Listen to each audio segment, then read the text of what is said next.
欢迎来到 TGN Star News 频道，请订阅频道，所以大家不要错过当天最热门的新闻。我们今天的时事通讯包括以下内容：从唱跳偶像到职业赛车手，王一博用 GD 上午3点组冠军证明，真正的顶流从不依赖人设，而是靠实力打破偏见。赛道上的85号赛车手用5年坚持换来奖杯，专注与热爱比任何营销都耀眼。谁懂啊，家人们？今天的娱乐圈热搜直接被王一博的赛车成绩炸穿了，不是新剧官宣，不是综艺路透，是他身披赛车服，手握奖杯，真正在 China GT 中国超级跑车锦标赛上拿下了 GD 上午3点组的全场冠军。从唱跳爱豆到实力演员，再到如今的职业赛车手，这个28岁的男人总在一次次用行动打破偏见，活成了内娱最独特的风景。当很多流量明星还在靠话题、靠炒作维持热度时，王一博早已悄悄在另一个赛场拿下了属于自己的荣耀。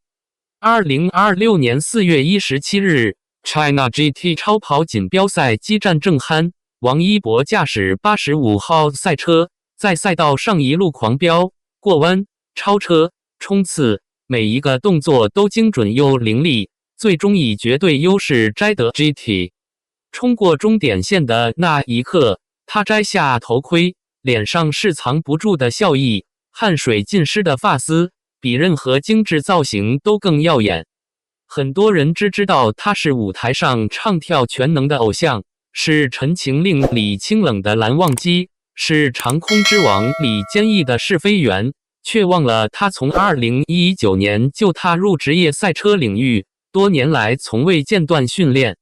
拍戏、录综艺、赶行程的间隙，别人在休息，他在练车，无数个日夜泡在赛道上，摔过、累过，也遇到过瓶颈，却从没想过放弃。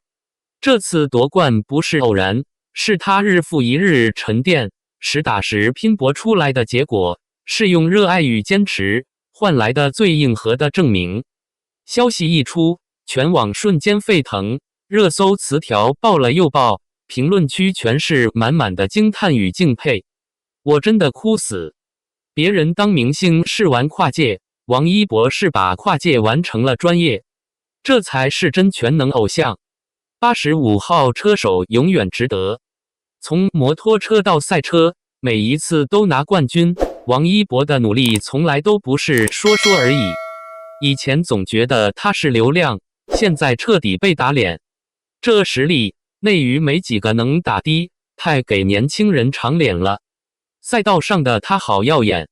专注、坚定，拼尽全力，这才是偶像该有的样子，永远为努力的人心动。从舞台到荧幕再到赛道，王一博一直在突破自己，不被定义，不设限，这样的人怎么可能不火？双引号，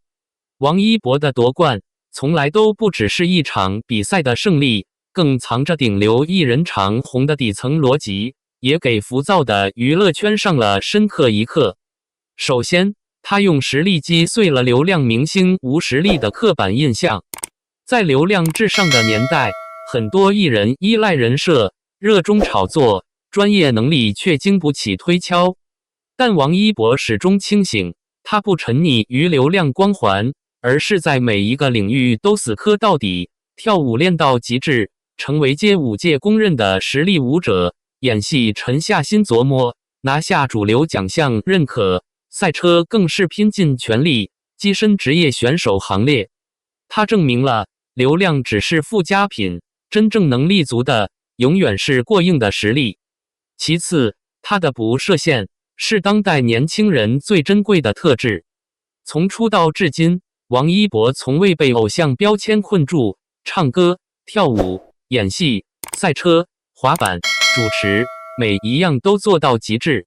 他敢于跳出舒适区，敢于挑战未知，敢于为热爱孤注一掷。这种勇气与执着，不仅让他的人生无限宽广，也感染着无数年轻人。人生不该被定义，只要热爱，就勇敢去追，努力到极致，就会发光。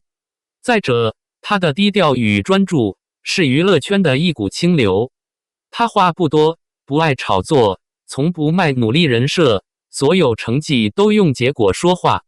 不参与八卦纷争，不搞虚头巴脑的营销，把所有精力都放在热爱的事情上。这种沉下心来深耕的态度，在浮躁的娱乐圈显得格外珍贵。也正是这份纯粹，让他能在多个领域持续突破，收获业内与大众的双重认可。从青涩的练习生到万众瞩目的全能偶像，从舞台上的闪耀少年到赛道上的冠军车手，28岁的王一博走过了质疑，熬过了低谷，始终保持初心，一路披荆斩棘。他用一场又一场胜利，一次又一次突破，告诉所有人，真正的强者从不怕被定义，也从不停止前行。夺冠不是终点，而是他新的起点。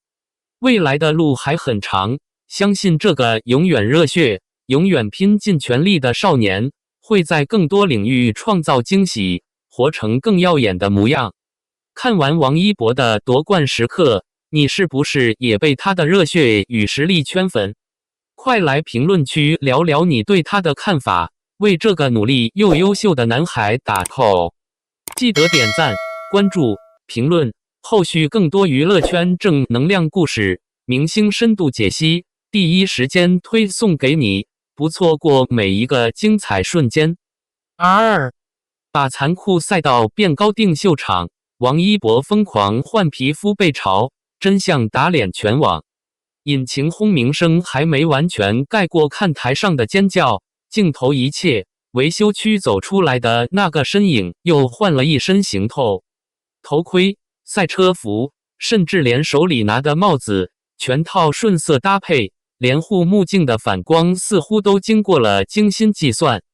隔壁车队的技师大概都看愣了，这哪是来跑排位赛的，这简直是把高定秀场直接搬到了机油味弥漫的围场里。连混迹赛车圈多年的老车迷都在群里发语音感叹：85号这小子真的是去一次赛道换一次皮肤啊！双引号。说实话，第一次看到王一博把赛车场玩出这种极致的秀场感时，很多硬核赛车迷心里是打过问号的。赛车是什么？是轮胎交互位，是碳纤维碎片，是汗水混着肾上腺素的残酷竞技。你弄得这么精致，连衣服颜色都要和赛车涂装严丝合缝，到底是来比赛的，还是来拍广告的？但如果你真懂现代赛车工业的底层逻辑，你就会明白，品牌爸爸们恨不得让他一天换8套衣服的背后，藏着多大的能量。赛车说白了就是这个星球上最烧钱的体育运动，没有之一。一套顶级热熔胎多少钱？一次风洞测试多少钱？一支车队一个赛季的后勤物流开销，能让普通人看账单看到眼晕。在这个圈子里，没有赞助商的 logo， 你的赛车连车库门都出不去。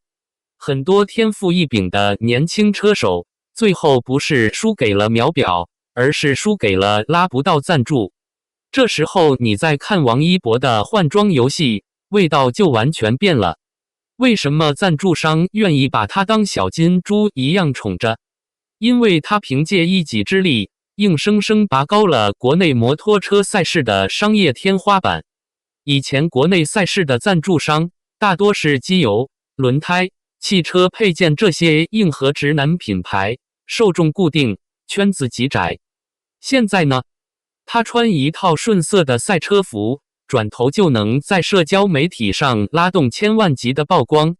这种恐怖的商业转化率，是传统赛车手拼了命拿个分站冠军都换不来的。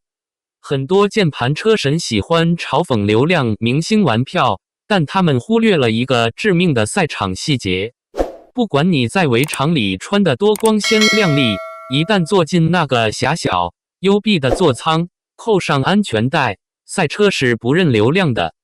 皮衣里动辄50度以上的高温，过弯时脖子和核心肌肉要承受的恐怖激励，还有稍有不慎就会 high side 高位抛离摔车受伤的极限边缘试探。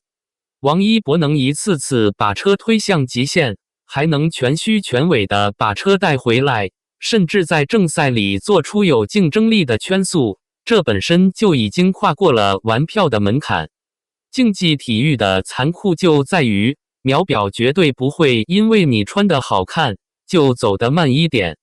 看着看台上那些原本连 APEX 点弯到顶点都不知道是什么的年轻女孩，因为她开始研究赛车规则，开始买票进场看比赛，甚至开始了解不同轮胎配方的抓地力差异，我其实是有些感慨的。中国赛车文化太需要这种破圈了，没有大众关注度，赛事就没有转播权，没有转播权，车队就拉不到赞助，拉不到赞助，整个行业就是一潭死水。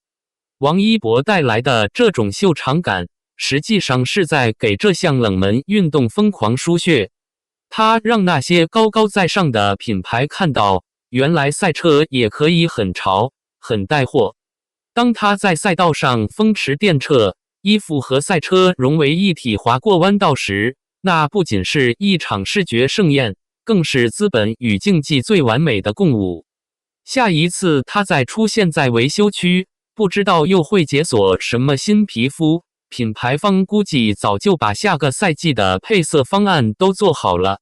不过话说回来，这种极致的商业包装和纯粹的赛车竞技，在你们看来，真的能一直完美共存下去吗？如果有一天它的圈速停滞不前，这身华丽的赛车服还会这么耀眼吗？